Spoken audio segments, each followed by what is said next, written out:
I showed up at my daughter's birthday party, a gift in my hand, but she looked at me with cold eyes and said, "Leave. You're not family anymore." She thought I was a broken old man, a relic to be discarded. She had no idea that I wasn't broken. I was rebuilt. And I had just finished signing the papers that would dismantle the life she thought was so secure. She had no idea what I had just done. The silence was the first thing you noticed in the house. After Helen passed, it settled in like a permanent fog. It wasn't a peaceful quiet. It was the heavy, weighted silence of absence. For 45 years, this house had been filled with noise.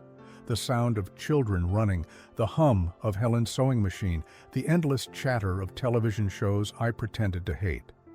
Now the only sound was the tick-tock of the grandfather clock in the hall, a sound that didn't measure time so much as mock its passing. I built this house, not just paid for it, but built it. I was a carpenter by trade, a builder by passion. I'd swung the hammer that drove every nail, laid every floorboard, and hung every door. My hands, now gnarled with age and speckled with scars, knew every secret of this place. I'd designed it with Helen over our small kitchen table in the apartment we could barely afford. A room for Amelia, a smaller one for a maybe son we never had. A big kitchen because Helen loved to bake, a workshop for me in the back, my sanctuary. It was supposed to be a legacy, a fortress of family. Now it was just a big, empty museum of a life I used to live. I tried to keep busy. The workshop was my saving grace.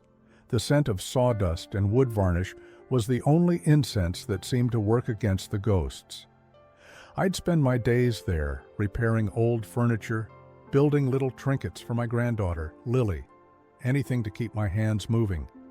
Idle hands led to an idle mind, and an idle mind invariably drifted back to Helen. My daughter, Amelia, and her husband, Mark, worried about me, or so they said. They would call, their voices dripping with a syrupy, manufactured concern. "Are you eating, Dad? Are you sure you should be all alone in that big house? Don't you get lonely?" They lived 20 minutes away in a sprawling new build that always smelled faintly of plastic and debt. I knew they were struggling, though they never admitted it.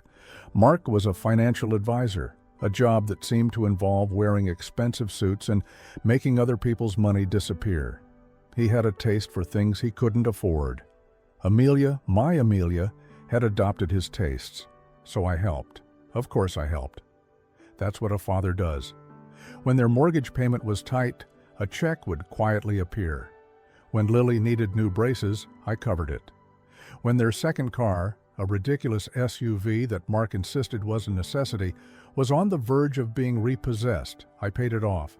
I saw it as my duty, my way of continuing to care for Helen's family. I thought my generosity was a lifeline for them. I would soon learn they saw it as an anchor, and I was the one dragging them down. Before we continue, please subscribe to the channel and let us know where you're listening from in the comments. We love hearing from you. The day it all shattered was a Tuesday. It was unremarkable, just like any other day. The sky was a flat, washed-out gray. I was in my workshop, putting the finishing touches on a small rocking chair for Lily's 5th birthday. I'd made it from a piece of cherry wood I'd been saving for decades. Helen had always loved cherry wood. As I sanded the last curve on the armrest, smoothing it to a glassy finish, I realized my phone was not in my pocket. I must have left it charging in the kitchen. I wiped the sawdust from my hands and walked into the house. The silence, as always, greeted me at the door. There it was, on the counter. One missed call from Amelia. I smiled. She was probably calling to arrange our weekly Sunday dinner. I pressed the callback button. It rang once, then connected. But I didn't hear Amelia's customary, "Hi, Daddy." I heard muffled voices, background noise. She must have answered it by accident, a pocket dial. My first instinct was to hang up. It felt like an invasion of privacy. But then I heard my name. It was Mark's voice, slick with irritation. "I just don't know how much longer I can take it, Amy. Every time we turn around, He needs something, or he's calling about some stupid thing with the house. I froze, my hand hovering over the phone. He was talking about me. There was a shuffling sound, and then Amelia's voice, weary and complicit. I know, Mark, I know. But what can we do? He's a burden, Mark cut her off. A financial drain. We're pouring money into that crumbling old house, propping him up, and for what? So he can sit there and whittle his stupid little toys? A cold spike drove itself into my chest. A financial drain? I was the one keeping their heads above water. The check for their mortgage was probably still on their fridge, held up by a cheap magnet. The house is worth a fortune, Mark continued, his voice lowering into a conspiratorial whisper. The land alone. We could sell it, pay off all our debts, and still have enough to invest properly. We could finally live the life we deserve. We can't just kick him out, Amelia said, but her voice lacked conviction. It was the protest of a weakling, not a daughter. We don't have to, Mark said, his tone turning smug. He's getting senile. It wouldn't be hard to get power of attorney. We find him a nice, cheap little room in a home somewhere. He'll be fine. He won't know the difference. The air left my lungs. A home. They were talking about putting me in a home. The word felt like a death sentence. Then came the final twist of the knife, delivered by my own daughter, the girl whose skinned knees I had bandaged, whose tears I had wiped away, whose wedding I had paid for with money Helen and I had saved for our own retirement. He's so sentimental, Amelia said, and I could hear the disdain in her voice. He'll sign whatever we put in front of him if we tell him it's to help the family. Don't worry, honey.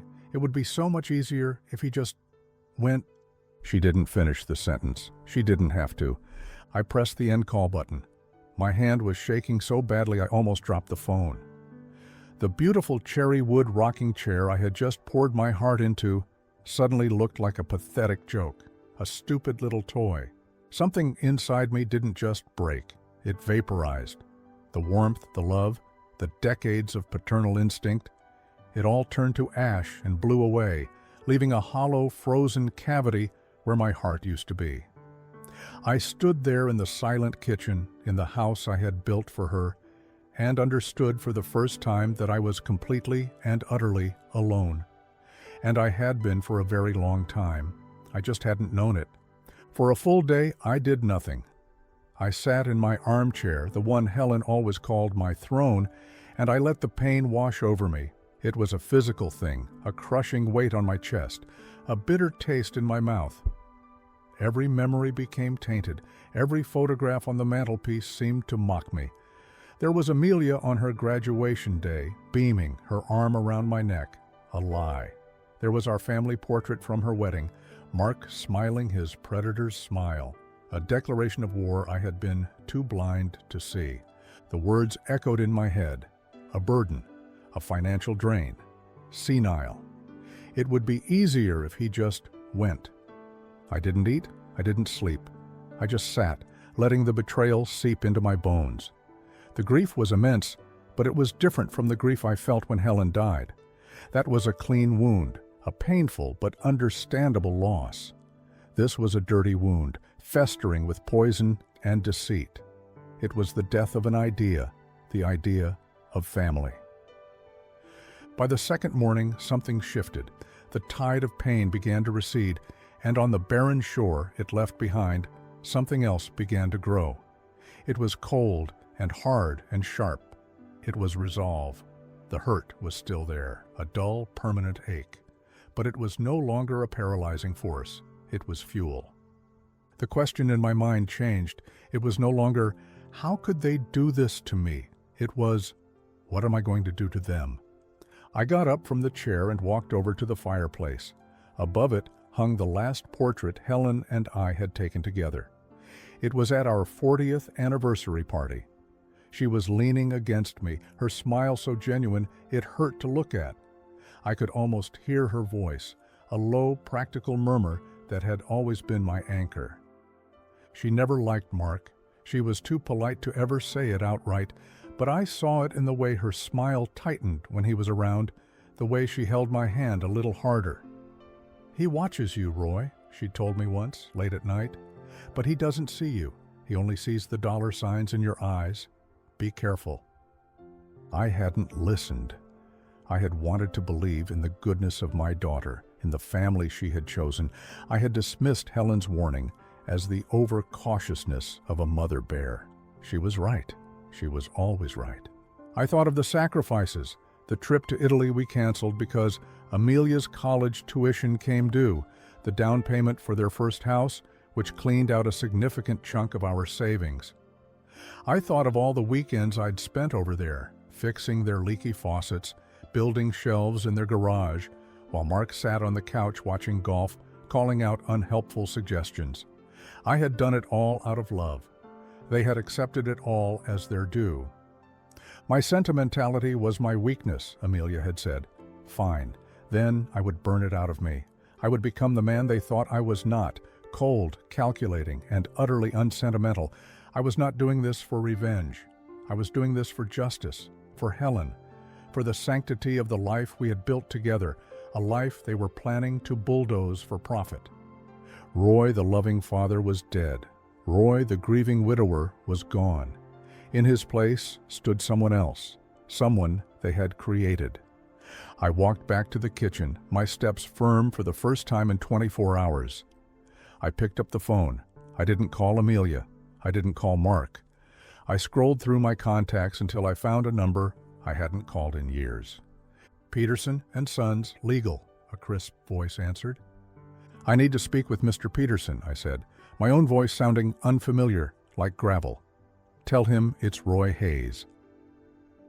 There was a pause, and then the familiar, gruff voice of Arthur Peterson came on the line. Roy? Good to hear from you, son. What's on your mind? Everything all right? Not exactly, Arthur, I said. I need to make some changes to everything. The first meeting with Arthur Peterson felt like stepping into a time machine. His office was exactly as I remembered it from 30 years ago when he helped us draft our first wills. It was paneled in dark wood, smelled of old books and leather, and felt like a place where truth mattered. Arthur himself was an artifact. He was 80 years old with a mind as sharp as a freshly honed chisel. He wore a three-piece suit that was probably older than my daughter and peered at me over a pair of gold-rimmed glasses. I laid it all out. I didn't embellish. I just told him what I had overheard, word for word. I watched his face as I spoke. He didn't show much emotion, just a slight tightening around his mouth, a flicker of profound distaste in his eyes. When I was finished, he leaned back in his creaking leather chair and steepled his fingers. The greedy, he said, his voice a low rumble, are often the most foolish. They mistake kindness for weakness every single time. He paused. So, Roy, what do you want to do?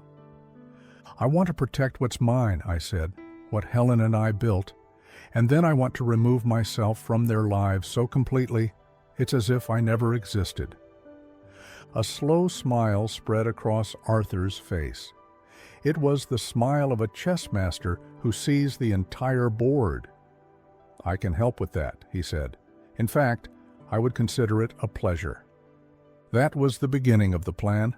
Arthur was the architect, and I was the builder. For the next few weeks, I lived a double life. Outwardly, I was the same old Roy. In fact, I leaned into their perception of me. When Amelia called a few days after the pocket dial, her voice a symphony of false concern, I played my part. Hi, Daddy, I called the other day, but you didn't answer. Is everything okay? Oh, hello, sweetheart, I said, putting a slight quaver in my voice. Sorry about that. Just feeling a bit tired. These old bones, you know. You should let us help more, Dad, she cooed. Mark and I were talking, and we really think... Sunday dinner is still on, right? I interrupted, pretending to be focused on the only thing that mattered to the old man persona. I was looking forward to seeing Lily. It worked. I could hear the relief in her voice. The doddering old fool was still on script. At that next Sunday dinner, I was a masterclass in feigned fragility. I forgot where I put my glasses. I asked Mark to repeat himself several times. I looked at their ridiculously oversized television with a confused expression. I watched them exchange little glances, smug and self-assured. They were so confident in my decline, so sure of their intellectual superiority, it was almost laughable. While they saw a man fading away, I was working with a furious, silent efficiency they couldn't possibly imagine. My first stop was the bank. I had several accounts, including a joint savings account with Amelia, that I'd set up for emergencies. Their emergencies, not mine. I met with the bank manager, a pleasant woman named Sarah, and explained that I was restructuring my finances for estate planning purposes. With her help, I opened a series of new accounts under the name of a newly formed trust, the Helen Hayes Foundation. Then I began the transfers, decades of savings, investment returns, the money from my old pension. It all moved silently and electronically from my old, vulnerable accounts into the fortified vault of the new trust. I left exactly $200 in the joint account with Amelia, let them have one last grocery run on me. Next, I went through my files. I found the paperwork for every automatic payment I was making on their behalf, their mortgage supplement, their 2 car payments, their country club membership, a pathetic status symbol Mark insisted on. One by one, I called the companies and canceled the arrangements. I was polite but firm. My financial situation has changed, I told them. It was the truest thing I'd said in weeks. The biggest move was the house. My house. Arthur had confirmed it was solely in my name. Helen had insisted on it years ago. A man's workshop is his castle, she joked, but I knew she meant it. Arthur put me in touch with a real estate agent, a sharp, discreet woman named Clara, who specialized in high-value properties. Clara came to the house. She walked through the rooms with an appraiser, her eyes wide with appreciation. She didn't see a crumbling old house. She saw the custom millwork, the hand-scraped hardwood floors, the solid oak beams I'd salvaged from an old barn. "Mr. Hayes," she said, her voice filled with genuine awe, "this isn't just a house. This is a work of art. The craftsmanship is exquisite. They don't build them like this anymore." For the first time in a long time, I felt a flicker of pride. She saw it. She saw the love and the labor. The valuation came back even higher than I'd expected. The land had appreciated, sure, but Clara said the quality of the build itself added a massive premium. We put it on a private, exclusive listing. No sign in the yard, no public open houses, just quiet viewings for pre-qualified buyers. While all this was happening, I was also planning my exit. I found a small, modern condo in a new development across town. It was on the 3rd floor, with a balcony overlooking a park. It had 2 bedrooms, one for me, one to be converted into a smaller, cleaner workshop. It was secure, easy to maintain, and blessedly free of ghosts. I made a cash offer using funds from the trust. It was accepted immediately. The final piece of the puzzle was the most painful, but the most necessary. Amelia and Mark had convinced me to co-sign on their mortgage years ago, arguing it would get them a better interest rate. Arthur's legal team drafted the papers to have my name formally removed as a co-signer. Arthur explained the implications with grim satisfaction. "Once you're off the loan," he said, "the bank will almost certainly call it in. They'll have to requalify on their own income. From what you've told me about Mr. Mark's financial prowess, I suspect that will be problematic for them." Problematic. I loved Arthur's talent for understatement. I began to move my things, slowly, stealthily. Every night after my perfunctory good-night call with Amelia, I would pack. I took my tools first, wrapping each one carefully. Then my books, my clothes, the photographs from the mantelpiece, Helen's rocking chair, all the small things that made a house a home. The big furniture, the soulless couches and tables, I left behind. They could have it. The house grew emptier and emptier, but my heart felt fuller. I was no longer a victim waiting for the axe to fall. I was a strategist, a general preparing his battlefield. And my God, the arrogance of my enemy was my greatest asset. They were so busy planning my future in a nursing home, they never once thought to check if I was still playing by their rules. Their condescension became a kind of dark comedy. They started visiting more often, their fake smiles plastered on their faces. They brought me meals in plastic containers as if I were incapable of feeding myself. They'd sit in my living room, my increasingly empty living room, a fact they somehow never noticed, and talk about my future as if I weren't even there. "I saw the brochure for Silver Pines, Dad," Amelia would say, her voice bright and brittle. "It looks so lovely. They have a garden club. You'd like that." Mark would chime in, patting my shoulder with a repulsive familiarity. "And it's all on one level, Roy. No more stairs to worry about. We're just thinking of your safety." My safety. They were thinking of my net worth. I would just nod, a sad, confused smile on my face. "Oh, that sounds nice, dear." Inside, I was a coiled spring. Their patronizing tones, their transparent lies, they weren't insults anymore. They were confirmations.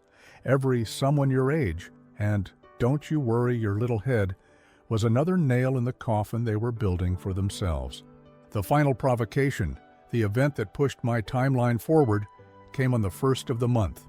It was the day their financial house of cards was set to tremble. I was having my morning coffee when my phone rang. It was Amelia. Her voice was not syrupy this time. It was sharp, panicked. "Dad, something's wrong with the bank. The mortgage payment bounced, and I just got a call from the dealership. They said the payment for the SUV was declined. Did you cancel your card or something?" I took a slow sip of coffee before answering.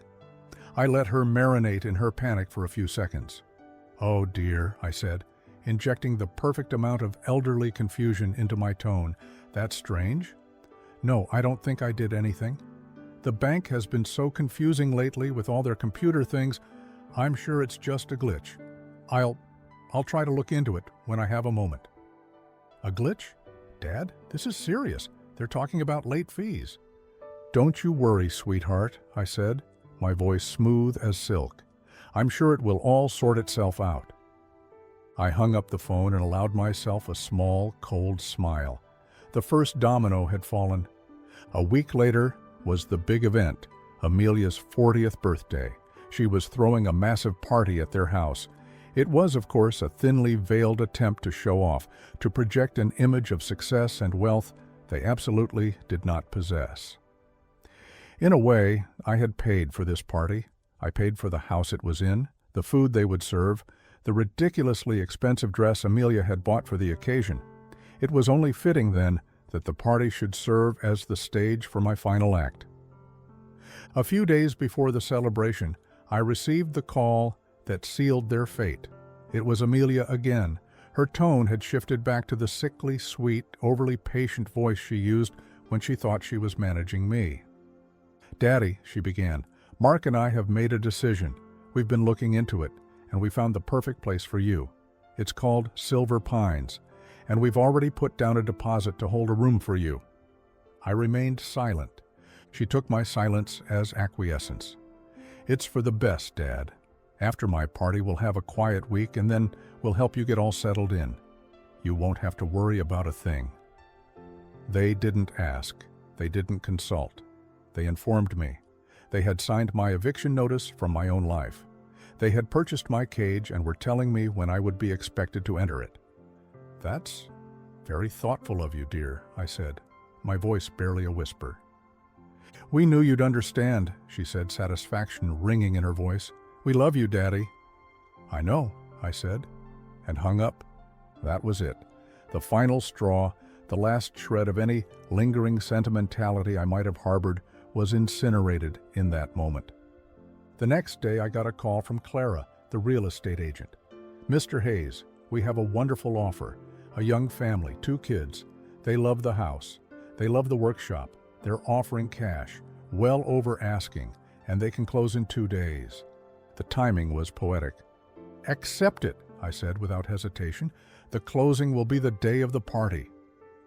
The day of my daughter's birthday party dawned bright and clear, a perfect day for a demolition. I spent the morning at Arthur's office signing the final closing documents for the house. The proceeds, a truly staggering sum, were wired directly into the Helen Hayes Foundation's account. The keys were handed over to Clara to be given to the new owners at 5 o'clock. I then went to my new condo. It was quiet, clean, and entirely mine. I unpacked the last box, placing a framed photo of Helen on my new nightstand. I looked at her smiling face. "Well, Helen," I whispered, "showtime." I showered and put on a brand new suit I'd bought for the occasion. It was a charcoal gray, perfectly tailored. Not the clothes of a doddering old man, but of a man in complete control. In my hand I held a single, beautifully wrapped gift box. It was elegant, tied with a silver ribbon. The party was in full swing when I arrived. Cars lined the street, BMWs, Mercedes, the usual symbols of suburban aspiration. I could hear the thumping bass of some generic pop music and the high-pitched laughter of people trying too hard to have fun. I walked up the driveway, my heart calm and steady. The anger was gone. The hurt was gone. All that was left was a serene, chilling sense of purpose. I walked through the front door. The house was packed with strangers, people in expensive clothes holding glasses of champagne, their faces flushed. They were Mark and Amelia's friends, the audience for their carefully constructed play of prosperity. My entrance caused a small ripple in the crowd. A few people turned to look at the old man in the sharp suit standing alone at the entrance. Then Mark saw me. His face, which had been arranged in a broad host smile, froze. The smile melted away, replaced by a look of pure panic. He immediately started making his way toward me, weaving through his guests. Before he could reach me, Amelia saw me. She was standing in the center of the living room, a tiara perched ridiculously on her head, holding court. Our eyes met across the room. Her expression was not one of surprise or confusion. It was one of cold, hard fury. This was an unscripted intrusion, a breach of her perfect party. She strode towards me, her face a thundercloud. Mark reached me at the same time, grabbing my arm. "Dad, what are you doing here?" he hissed, trying to steer me back towards the door. I thought we agreed. But Amelia cut him off. She stopped directly in front of me, her eyes blazing. The small circle of guests around us fell silent, sensing the impending drama. "Leave," she said. Her voice was low, but it cut through the party noise like a shard of glass. "You are embarrassing us. Get out. You're not family anymore." There it was, the thesis statement of their entire philosophy, said to my face in front of an audience. It was perfect. I didn't flinch. I didn't raise my voice. I simply offered her a small, calm smile. "On the contrary, Amelia," I said, my voice steady and clear. "I believe you are mistaken about who is embarrassing whom. But you're right about one thing. I'm not here to stay. I'm just here to deliver a gift." I held out the elegantly wrapped box. For a moment, she just stared at it, confused. Her anger was so absolute, a gesture of peace didn't compute. Hesitantly, she took it from me. "Happy birthday," I said softly. She tore at the ribbon, her movements jerky. She lifted the lid of the box. Her friends craned their necks, curious to see what lavish gift the estranged father had brought. But there was no jewelry, no expensive trinket, just a neat stack of papers. She stared at the top document, a frown creasing her brow. She picked it up. Mark leaned over her shoulder to look. I watched as the color drained from his face. He looked like he'd been poleaxed. The top sheet was the official notice from the bank, informing them that due to the removal of the cosigner, Roy Hayes, their mortgage was in default and the full amount was now due. They had 30 days to refinance or face foreclosure. Amelia's hand trembled as she dropped the first page. Underneath it was the stack of declined payment notices for their 2 luxury cars, their country club membership, and 3 of their credit cards, all marked "Payment canceled by account holder." Her breath hitched. She fumbled for the next document. It was a copy of the final closing statement for my house. Her house. The house she grew up in. The sale price was listed in bold, black ink, a number that made her gasp out loud. And at the bottom, the line item, "Net proceeds to seller," followed by the name of the beneficiary, the Helen Hayes Foundation. Her face, which had been flush with anger, was now a ghostly white. Her eyes were wide with dawning catastrophic understanding. Mark snatched the papers from her, his own face a mask of disbelief. He frantically shuffled through them, as if a different order might change their meaning. The final item in the box was a small, glossy brochure for the Silver Pines retirement community. On top of it, I had used my carpenter's pencil to write a short, neat note. "I believe the deposit for this was yours. You'll probably be needing it back. Consider it my final gift to the family." A hush had fallen over the entire party. Everyone was watching. The music seemed to have faded away. The performance was over. Reality had arrived, and it was brutal. Mark's head snapped up, his eyes, wild with rage and panic, locked onto mine. "What is this?" he spat, his voice a venomous whisper. "What have you done?" Amelia finally found her voice. It was not the voice of a cold executioner, but the shrill, theatrical wail of a child. "Daddy, how could you do this to us? How could you?" I looked at my daughter, at this stranger wearing her face, and I felt nothing. No pity, no remorse, just the quiet satisfaction of a job well done. "How could I?" I repeated, my voice calm and measured, but loud enough for the captivated audience to hear every word. "I learned it from you, Amelia. You and your husband taught me a very valuable lesson these past few weeks. You taught me that family isn't about love or loyalty, it's about assets. It's about who is a burden and who is a benefit. I was a burden, so I have simply liquidated my assets and removed the burden." Mark took a step toward me, his fists clenched. "You senile old fool, you've ruined us." "No, Mark," I said, my voice as cold and hard as steel. "You ruined yourselves. You just used my money to hide it from everyone. That well has now run dry." I gestured around the room at the expensive decorations, the champagne, the crowd of fake friends. "All of this theater, it was funded by a senile old fool who was working in his woodshop before you were even born." Mark turned on Amelia, his face contorted in a snarl. The facade of the happy couple evaporated in an instant. You told me he was clueless. You told me he would sign anything. You were supposed to handle him." "I thought I was," Amelia shrieked back at him, tears of rage and self-pity streaming down her face, ruining her expensive makeup. "He was always so easy. He was just a sad old man." It was magnificent, better than I could have planned. Their sham of a life, their partnership built on greed and arrogance, was imploding in real time for everyone to see. Their friends were backing away, their expressions a delicious mix of horror and fascination. They had come for a party and been treated to a public execution. I looked at Amelia one last time. I looked past the tears and the rage, searching for any flicker of the little girl I had once loved. There was nothing there, just a hollowed-out shell filled with envy and entitlement. "You told me I wasn't family anymore," I said, my voice now soft again. "You were right. The Hayes family, the one your mother and I built, was founded on love, respect, and hard work. You don't qualify for membership." I turned my back on them, on the shouting, the crying, the spectacular wreckage of their lives. I didn't look back. I walked through the silent, gawking crowd of their guests, my shoulders straight, my head held high. I opened the front door and stepped out into the cool evening air. Behind me, I heard a champagne glass shatter. The sound was punctuation, an end to a chapter.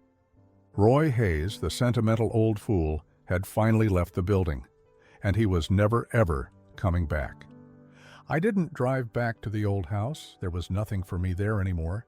It was just a structure, now home to a new family, hopefully one that would fill it with the kind of joy it had been missing for years. Instead, I drove to my new condo. The drive was quiet. I didn't turn on the radio. I just listened to the hum of the engine, the sound of the city moving around me. It felt different. I wasn't running from something. I was driving towards something. I parked in my new designated spot in the underground garage. I took the elevator up to the third floor.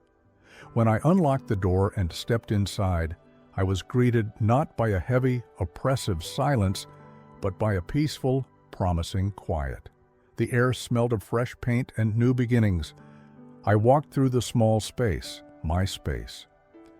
In the second bedroom, my tools were neatly arranged, waiting for me. My books were on the shelves in the living room, and on the kitchen counter was a bottle of expensive single malt scotch I had bought myself a few days prior, specifically for this moment. I poured a generous amount into a clean glass, no ice. I walked out onto the balcony. The sun was setting, painting the sky in strokes of orange and purple. Below, the park was alive with people walking their dogs, couples strolling hand in hand, kids laughing on the swings. It was the sound of life, vibrant and unconnected to me, and yet, for the first time in years, I felt a part of it. I took a sip of the scotch. It burned a clean, warm path down my throat. It was the taste of victory, the taste of freedom, the weight I had been carrying for so long, the burden of their expectations, their deceit, their parasitic dependence was gone. I felt light. A profound sense of peace settled over me. It wasn't the giddy rush of revenge. It was something deeper, more satisfying. It was the quiet, solid feeling of justice. I hadn't destroyed them. I had simply held up a mirror and forced them to look at their own reflections. They had destroyed themselves. The next few weeks were a revelation. I discovered the simple joy of a routine that was entirely my own. I would wake up early, make coffee, and sit on my balcony, watching the city come to life. I found a small bakery a block away that made bread almost as good as Helen's. The young woman behind the counter had a bright smile and always remembered my order. I joined the community center and started volunteering at their woodworking shop, teaching teenagers how to use a lathe. They were awkward and eager, and they listened with a respect I hadn't felt in a decade. They didn't see a senile old man. They saw a craftsman. They saw someone with knowledge worth having. The Helen Hayes Foundation started its work. Guided by Arthur, we set up scholarships for young people entering the trades. The first one went to a young woman who wanted to be an electrician. I met her. She had calluses on her hands and a fire in her eyes. She reminded me of myself a lifetime ago. Helen would have loved her. I reconnected with my cousin Rosa, Helen's favorite. She had never trusted Mark. She'd send me cards on my birthday, always signed, "Thinking of you." I called her and we talked for hours. She listened to the whole story, clucking her tongue at all the right moments. Helen always said that boy had a weak chin and shifty eyes, she said with grim satisfaction. "I'm glad you finally threw the trash out, Roy." I never heard from Amelia or Mark directly. I heard whispers through Rosa, who heard from someone else. They had lost the house. They had to sell the cars. Mark's firm, upon hearing of his financial ruin, had let him go. They were living in a small, cramped apartment, blaming each other for their spectacular fall from grace. I felt no satisfaction hearing this. I felt nothing at all. They were characters in a story that had already ended. One evening, sitting on my balcony, I looked at the picture of Helen I kept on the small table outside. I thought about the house I had built, the one I had let go of. They hadn't just wanted to sell the wood and nails. They had wanted to erase the life we built inside it, to negate our legacy, and turn it into cash. But you can't erase a foundation built on love and hard work. You can only be proven unworthy of standing on it. My old life was over, the house a happy memory belonging to someone else. But my new foundation, the one I built for myself, was solid. And I was just getting started building on it. The future looked exactly as bright as I was willing to make it.